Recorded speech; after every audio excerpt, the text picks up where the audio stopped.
12 News at 10 starts now. Thank you for being here. We begin with breaking news in the West Valley. Shots ring out at a Cinco de Mayo celebration filled with families and children. There were multiple shooters and 9 people shot at least, some of them with very serious injuries. Happened outside of business in downtown Glendale, near Glendale and Grand Avenues. And 12 News journalist Gabriela Becerra live at that chaotic scene. So what are Glendale police telling you about this tonight, Gabby? Well, Troy, very limited information at this time, but as you can see behind me, just a massive police scene. Red and blue emergency lights are filling downtown Glendale as they investigate that shooting at a Cinco de Mayo celebration. I want to direct your attention to the restaurant on the corner there, El Camarón Gigante. That's where police say several people were shot tonight. Now, it's still very early in the investigation, so this number could change, but right now police say approximately 9 people were shot. The first 911 calls came in around 7:45 this evening. I spoke to a witness who told me there was a Cinco de Mayo party happening at the restaurant. It was family friendly and dozens of people of all ages were in attendance. He had just walked out of the celebration and was standing by his car when those gunshots rang out. He immediately ducked for cover, and this is what he heard. Take a listen. You know, all of a sudden the shots started getting fired. It was way more than 20 shots. It went on for a good 15 seconds, 20 seconds. Then there was a break of about 30 seconds, and then there was a second volley, probably of about 10 more shots. And that man says his car was hit by bullets. He got a flat tire in one of his tires from it. He also helped a woman who came running out of the restaurant with several gunshot wounds. He said he applied pressure and tried to keep her calm until paramedics could get to her. Police do not have any suspects in custody at this time, but believe several people were involved in the shooting. They are still interviewing witnesses.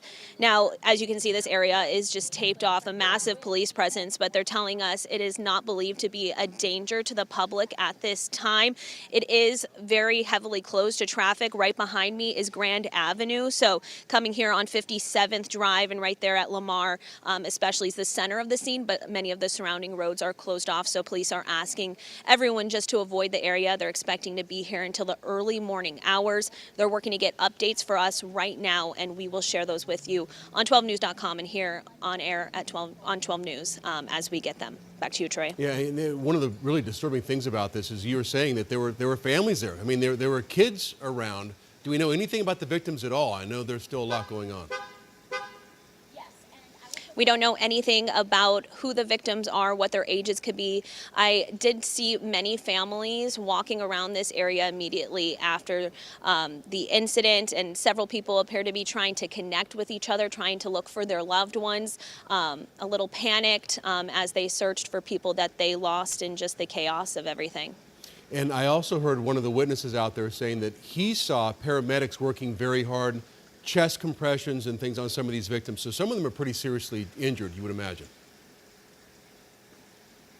Yes, they could not give us exact details on what the conditions are of each of those patients. We did see several ambulances leaving the area with their sirens on. So those people, we assume, are being taken to the hospital. And as we get another briefing from the police, we're hoping to have an update on those conditions. Yeah, and one last question here, something we can point out. Looks like this was some sort of a fight between multiple people. This wasn't like a mass shooting where somebody went in and just started shooting a bunch of people. Multiple shooters, correct?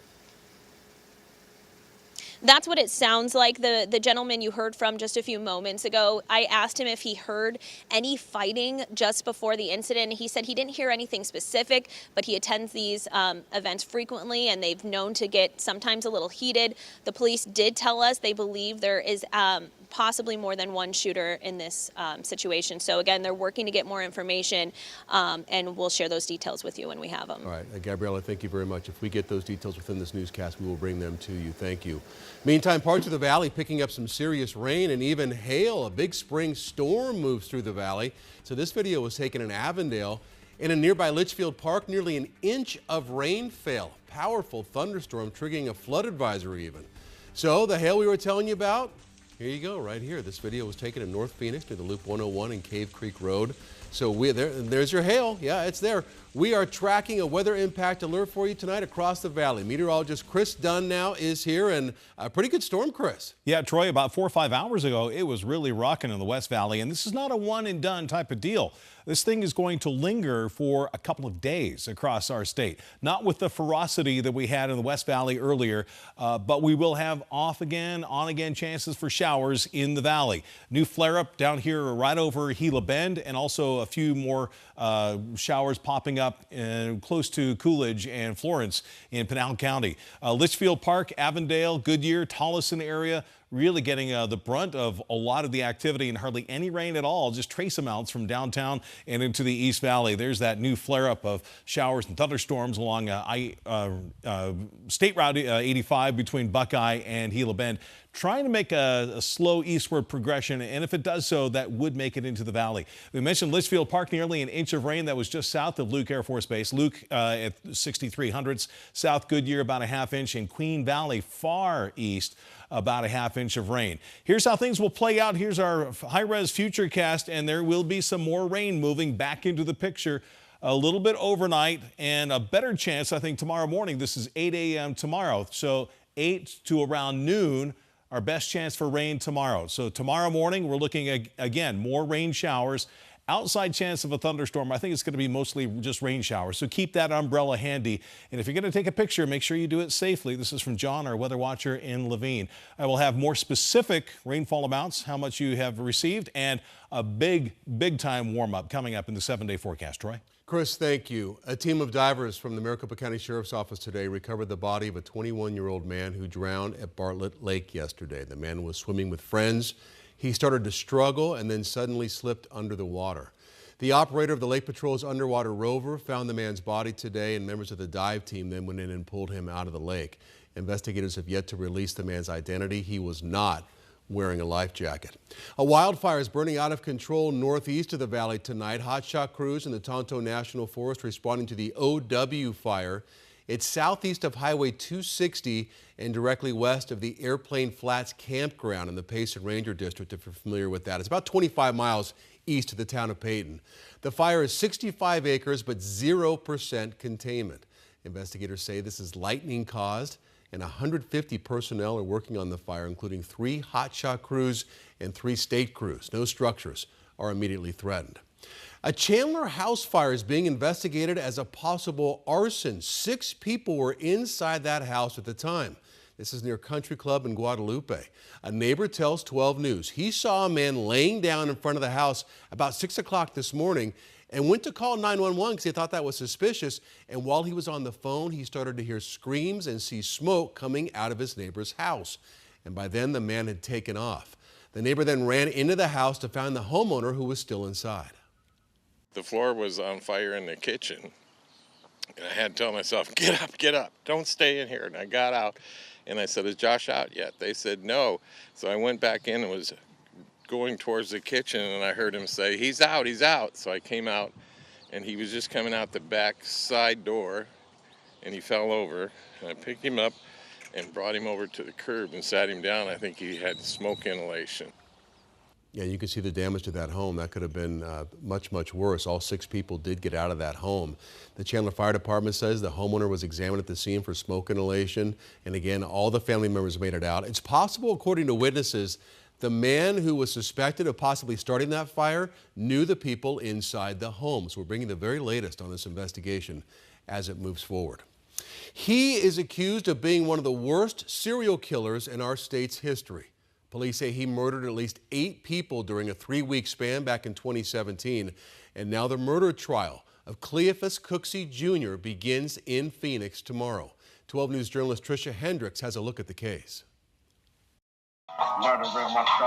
The man seen on YouTube rapping the words "murder in my thoughts" is the same man Phoenix police say murdered 9 people. Alleged Phoenix serial killer Cleophas Cooksey Jr., formally charged with murder and 8 shooting deaths over the course of 21 days in 2017. Phoenix police later linked him to a 9th. The 43-year-old's motive is still unclear. Savage, almost like a dog. Over the years, 12 News has spoken with those directly impacted by the devastation. I never in my wildest dreams think that it would come down to him getting killed. Including Virgil Warner, a longtime friend of the suspected serial killer's mom and stepdad, Edward Nunn and Renee Cooksey.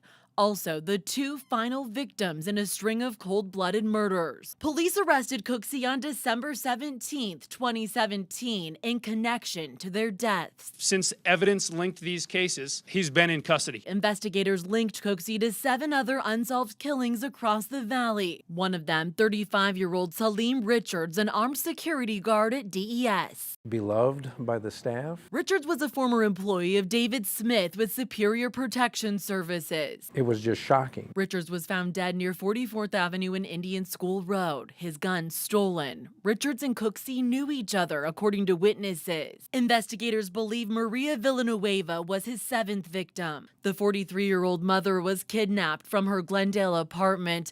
Police would later find her body in an alley in Phoenix. They say she was sexually assaulted before she was shot and killed. She was brutally murdered, and she didn't deserve this. Cooksey's criminal history dates back years. He served prison time for his role in a strip club robbery in 2001, where an accomplice was killed. Cooksey was released from prison in July of 2017. 4 months before his alleged spree. Fast forward to 2025. He's now facing the death penalty in a case that sprawls across Phoenix, Avondale, and Glendale. Trisha Hendricks, 12 News.